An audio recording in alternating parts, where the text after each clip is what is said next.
Bonjour à toutes et à tous, bienvenue sur la chaîne. Aujourd'hui, j'ai envie de me regarder Peur Bleue. Alors ne pas confondre avec le Peur Bleu avec les requins, qui est sorti bien après les années. Donc celui-là en fait s'appelle Peur Bleue, mais le vrai titre c'est Silver Bullet, la balle d'argent. Et c'est un film tiré d'un roman de Stephen King. Donc c'est un film qui m'avait marqué dans les années 90, comme beaucoup de films dans les années 90, hein, j'ai regardé énormément de films à cette époque-là. Et c'est un film qui m'avait marqué pour la simple bonne raison, c'est que... il avait une ambiance, ce film, il avait une ambiance. Alors après, est-ce qu'il a bien vieilli, mal vieilli, je sais pas trop, parce que c'est un film quand même qui est sorti, je dirais, fin 70, hein.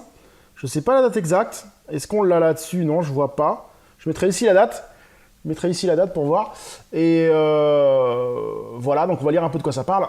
Peur Bleue. Tucker's Mills, une petite ville comme une autre, peuplée de gens très ordinaires, pourtant... c'est dans cet endroit paisible que vont survenir d'abominables événements. La première fois, c'est en mai. Depuis, à chaque pleine lune, ça recommence.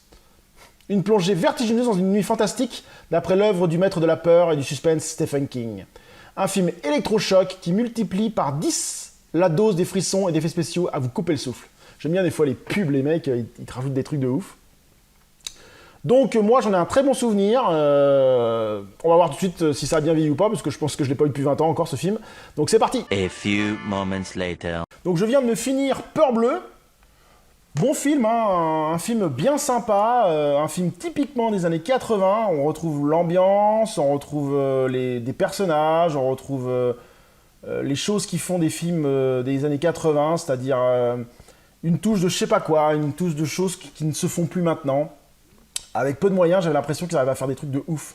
Et c'est vrai que ce film n'est pas un film d'action, attention, on ne s'attend pas à un gros film d'action et tout ça. C'est un film qui se pose, qui met en place les personnages, et au fur et à mesure, la tension monte, la tension monte, la tension monte, et on se demande ce que c'est. Bah, après, dans le titre, on peut un peu comprendre, par rapport à la pleine lune, hein, je ne vais pas trop spoiler, mais on comprend ce que c'est, et tout ça monte à crescendo, et c'est vraiment pas mal, hein.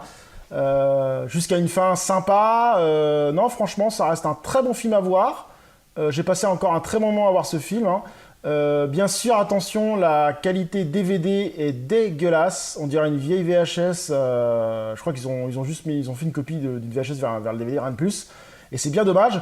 Il est sorti en import sous le nom de Silver Bullet. Donc je sais pas s'il y a la langue française dessus. Mais ça sera à voir, parce que c'est vrai que la version DVD est vraiment dégueulasse et il n'y a pas d'intérêt, hein. Si vous aimez les films d'horreur à la sauce années 80, avec une ambiance un peu à la Stephen King, avec une ambiance un peu à la John Carpenter à un certain moment, et moi je l'ai trouvé vraiment sympa à revoir.